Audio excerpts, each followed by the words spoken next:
All right. This is a bit of turn. I was making it here. Right.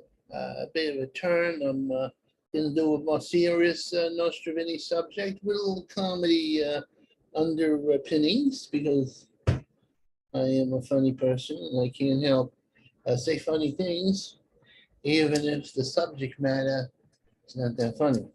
Now, today Nostrovini goes east. Talk about one of the big bad things that's happening right now in the Ukraine. First off, as a child, I was a little bit of a nerd history buff, so I know a lot about the Ukraine that you wouldn't normally think a child would know or an adult person doesn't know.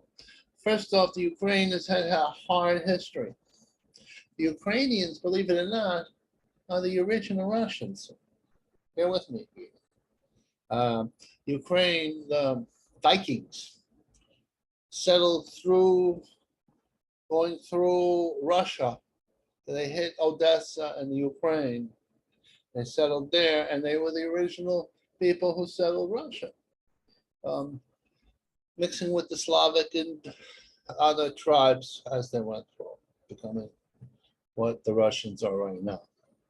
Now, the thing is, you say, "Oh, Vinny, what's going on here? Then why is there a conflict? Why are the Russians about?" What they did is they changed the power center from the Ukraine to where Moscow is in Leningrad. So there was a little breakup. Strategically, it was a better place because the Ukraine, well, you know, it's, I don't know. These details I don't quite know. I'm not quite that big in there. Anyway. Gradually, the Russians and the Ukrainians became almost like two different types of people, both Slavic, both with common histories. But the Ukraine was sort of like taken advantage of. It was the most beautiful part of Russia, what became of Russia, Soviet Union, all that stuff. Fertile land for, it's the breadbasket of Europe at one point. Still is to some extent. They made a comeback. See, what happened was the Ukraine has good weather. Most of Russia has the weather of my icebox. My icebox, when it's on, it's like overflowing. It's very, you know, and even the interpretation of the Almighty Christ is different in the Ukraine and the rest of Russia. Ukraine's Jesus is sort of happy. Oh, if you look at him, he's a happy guy, even though the Ukrainians have been persecuted quite a bit, especially lately. Russian Jesus looks, he don't have the swim on his body. I mean, he looks emaciated, he looks sad. Look at us, it's a cold place I'm in it. It's unhospitable. It's totally, if you ever went in my neighborhood and you saw the Ukrainian churches, you have the Ukrainian Orthodox Church, the Russian Church, and the Catholic Ukrainian Church, and they're both Orthodox. It's Mr. I don't know the whole style. I know so much. How much can I fit in here? Most of it can fit in. Anyway, come forward. Russian Revolution. Commies win. Ukraine rebels, but Ukraine is taken over by the commies. Commies under Stalin, not a nice person. He decides he's going to be a farmer. You know, he doesn't know nothing about farming. He's going to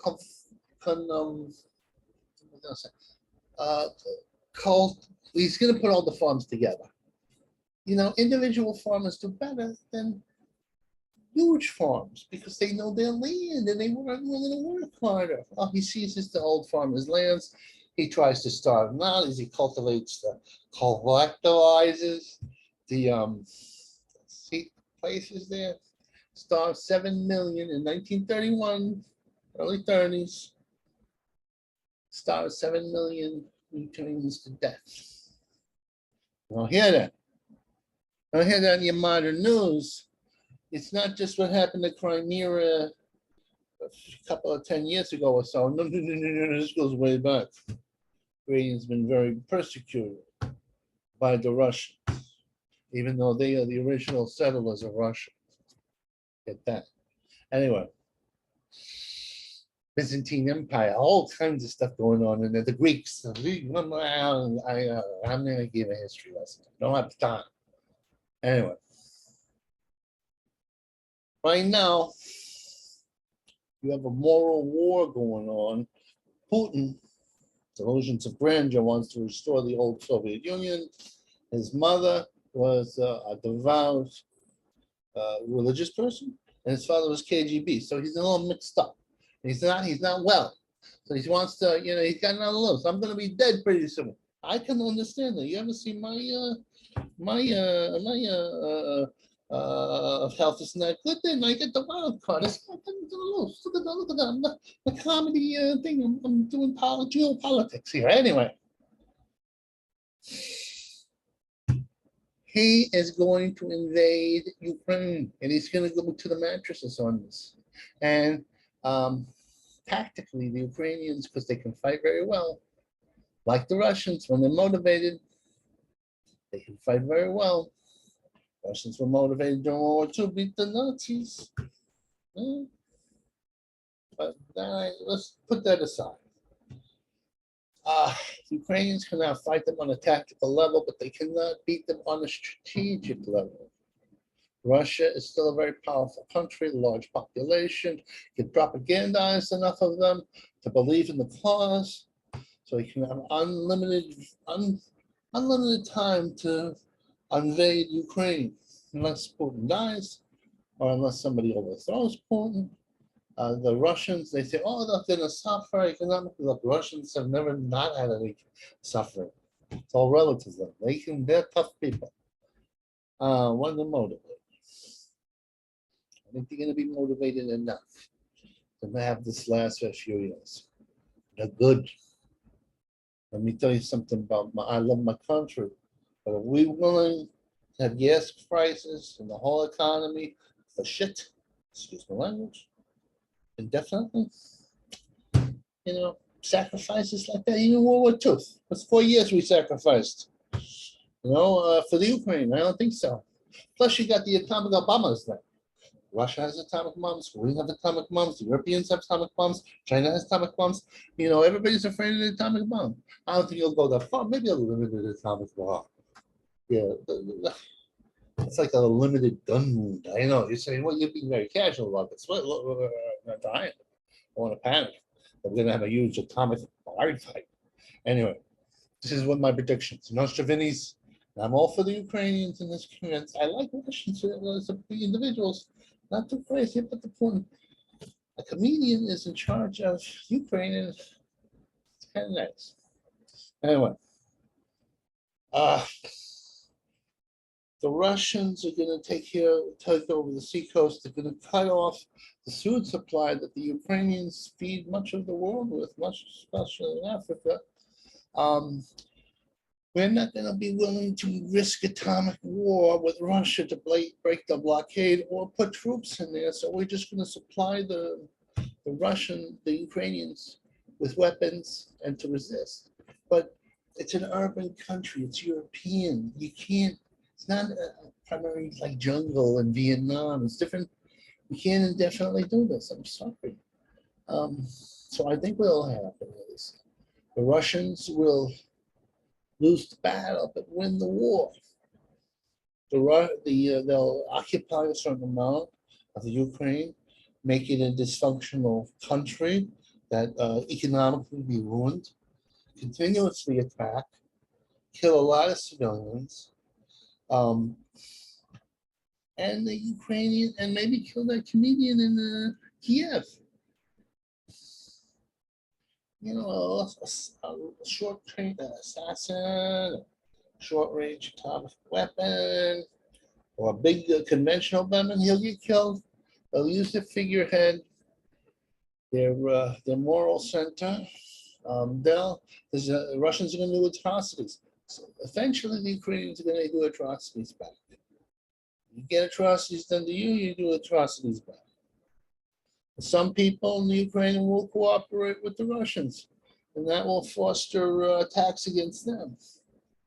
Some people will think that's terrorism. It's going to be a mess. Upshot of it, I think the Ukrainians make the compromises become either a vassal state of Russia or definitely not aligned with us, sort of like a broken little country with no identity. Their hearts will be with us. On a practical level, they'll have to bend to the Russians. So it all depends on how old and long Putin lives. If Putin dies early, this could change the whole game. But what do you think, Vincent? Oh, Nostrovini? Is it going to go that way? You know, look, I'm telling you this. The past is the past. Present is dynamic, and the future is not that known as options. Okay? That's why you don't say to me, oh, it's fixed. It's not a video, the predestination. There's a few curves that could go. I don't think this is going to happen. How will this affect us? Well, I think this is not going to help Biden be president, or whoever comes after him, in terms of the Democratic Party. Definitely, this could hurt us. It's one of the few things that people in the country are kind of united about, except a certain amount of Republicans aren't. Support morally of the Ukrainians because they are in the right here. They've been attacked. All they want is independence, and they haven't been treated well by the Ruskies. But looks like in this case, the bad guy's going to win. I wish I could tell you better, but this is a downer. I know. The individual Ukrainians will do well. There'll be refugees from here, and they'll do well because Ukrainians are very nice people, very industrious. A lot of them here, around here, this area where I live, very nice people, attractive people. Anyway, I'm thinking about beautiful Ukrainian women. My mind always goes to, my mother would say, your mind always goes to the gutter. And I say, Mom, I'm not in the gutter. I can admire them aesthetically. Very tall, very blonde, very good looking. Anyway.